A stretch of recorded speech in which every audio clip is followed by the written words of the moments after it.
दोस्तों इस वीडियो में 3 बड़ी खबरों पर चर्चा होगी, जिसमें से पहली खबर यूनाइटेड नेशन की है। भारत ने जिस G4 नाम के संगठन का निर्माण किया है, उनके द्वारा यूनाइटेड नेशन रिफॉर्म को लेकर बड़े कदम उठाए गए हैं। G4 नाम के जिस संगठन के द्वारा भारत स्थायी देशों की दादागिरी को खत्म करने के लिए यूनाइटेड नेशन में परमानेंट सदस्यों की संख्या को बढ़ाकर 10 और नॉन परमानेंट सदस्यों की संख्या को 10 से बढ़ाकर 15 करने की पेशकश कर दिया है। इसके साथ ही आपको बताएंगे भारत ने अफगानिस्तान में एक बड़ा कदम उठाया।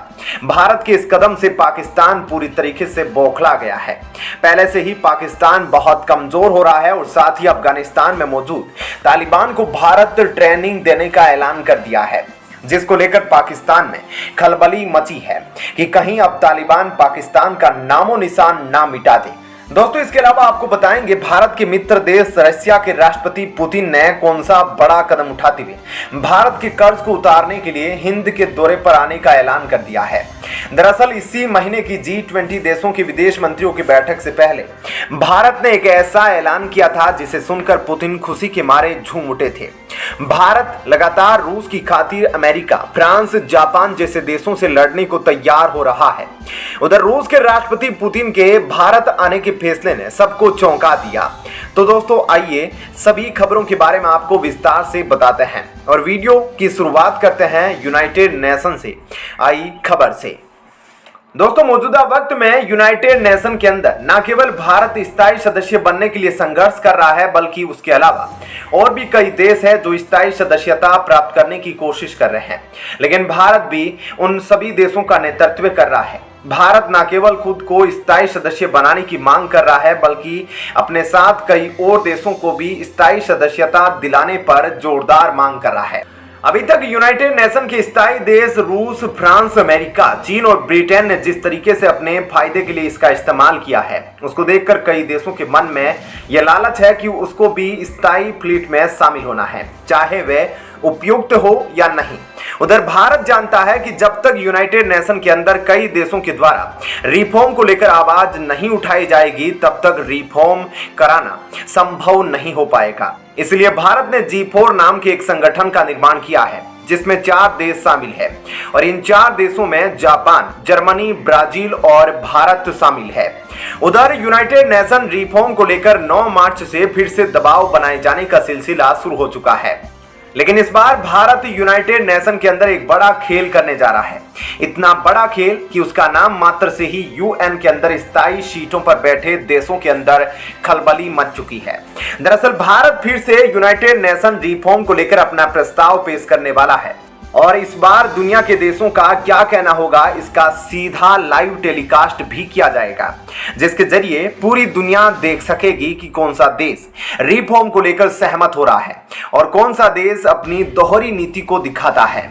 वहीं इस बार भारत की मांग होगी कि यूनाइटेड नेशन में मौजूद सदस्यों की संख्या को बढ़ाकर 25 कर दिया जाए। अभी तक 10 अस्थायी और 5 स्थायी देशों के रूप में शामिल है। उधर G4 देशों के द्वारा भारत के दिए गए बयान पर सहमति जाहिर की जा चुकी है और वह भी इस बार यूनाइटेड नेशन की लाइव टेलीकास्ट कराने पर सहमत हो चुके हैं। भारत इस बार यूनाइटेड नेशन रिफॉर्म को लेकर जबरदस्त दबाव बनाने की तैयारी कर रहा है। भारत अपने साथ अफ्रीका, लैटिन अमेरिका के देशों को भी साथ लाने की कोशिश कर रहा है। भारत चाहता है कि अफ्रीका और लैटिन अमेरिका के देशों को भी यूनाइटेड नेशन के अंदर प्रतिनिधित्व करने का मौका दिया जाए। तो दोस्तों यह तो थी यूनाइटेड नेशन से जुड़ी खबर। अब आइए आपको भारत और तालिबान से जुड़ी एक और महत्वपूर्ण खबर के बारे में बताते हैं, जिसने पाकिस्तान के BP को बढ़ा दिया है। भारत पहले ही तालिबान को हजारों क्विंटल मैट्रिक टन गेहूं की सप्लाई करके पाकिस्तान के होश उड़ा चुका है। लेकिन इस बार तो भारत ने जैसे अफगानिस्तान को खत्म करने की कसम खा ली हो। दरअसल भारत ने अफगानिस्तान में मौजूद तालिबान के लिए एक ऐसा ऐलान कर दिया है, जिस ऐलान को सुनकर तालिबान खुशी के मारे झूम उठा है। तो वहीं अमेरिका ने अपना माथा पकड़ लिया है। जिस अफगानिस्तान को संवारने के लिए अमेरिका ने अपने 20 साल खर्च किए, अपने हजारों सैनिकों को अफगानिस्तान में सालों साल तैनात कर रखा था, आज सब कुछ उसके हाथ से छूट गया और पूरा अफगानिस्तान भारत के कब्जे में आ गया है। दरअसल भारत में अफगानिस्तान के तालिबान को लेकर ऐलान किया गया है कि उनको भारत ट्रेनिंग देगा। यानी कि भारत की कोशिश है कि तालिबान को एक सरकार के रूप में गठित करने की योजना बनाई जाए, क्योंकि तालिबान अभी भी अफगानिस्तान को चलाने में पूरी तरीके से सक्षम नहीं है। तो भारत ने तालिबान को कूटनीति और विदेश नीति की समझ पैदा करने के लिए ट्रेनिंग देने की योजना बना ली है। तालिबान की ओर से उन प्रतिनिधियों को इस मीटिंग में आमंत्रित किया जाएगा जिन्हें अंग्रेजी भाषा की समझ है। भारत के द्वारा अफगानिस्तान को दिए जाने वाली ट्रेनिंग से अभी तक पाकिस्तान जो तालिबान को बेवकूफ बनाता रहा है, और अब तालिबान पाकिस्तान को मुंहतोड़ जवाब दे सकेगा, तो दूसरी तरफ दुनिया के देशों से अपने कूटनीतिक संबंधों की शुरुआत कर सकेगा। वहीं तालिबान भारत के इस कदम का स्वागत और शुक्रिया अदा कर रहा है। बहरहाल दोस्तों, आइए आगे बढ़ते हैं इस वीडियो की आखिरी खबर की ओर।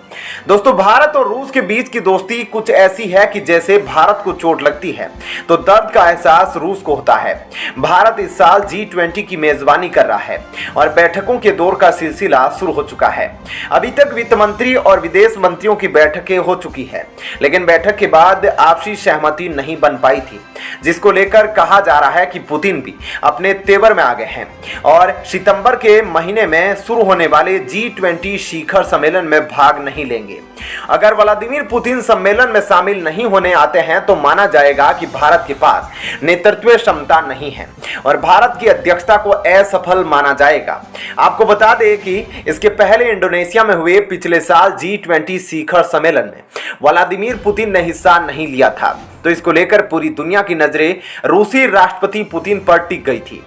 इस बात को लेकर चर्चाएं थी कि क्या पुतिन भारत के दौरे पर G20 सम्मेलन में शामिल होने के लिए आएंगे। अब इसी को लेकर रूस के क्रेमलिन ने बड़ा खुलासा कर दिया है। तो दोस्तों, आइए आपको विस्तार से बताते हैं कि रूस की ओर से क्या कुछ कहा गया है। दरअसल भारत ने औपचारिक तौर से रूस के राष्ट्रपति को G20 शिखर सम्मेलन में सम्मिलित होने के लिए निमंत्रण भेजा है। वहीं पिछले साल यूक्रेन युद्ध के चलते कहा जा रहा है कि पुतिन ने इंडोनेशिया में हुए सम्मेलन में भाग नहीं लिया। वहीं यूक्रेन युद्ध से पहले भी जब पुतिन यूक्रेन युद्ध की योजना बना रहे थे, उस दौरान भी रोम में वे सम्मेलन में नहीं शामिल हो पाए थे। वहीं क्रेमलिन का कहना है कि पुतिन भारत का दौरा कर सकते हैं।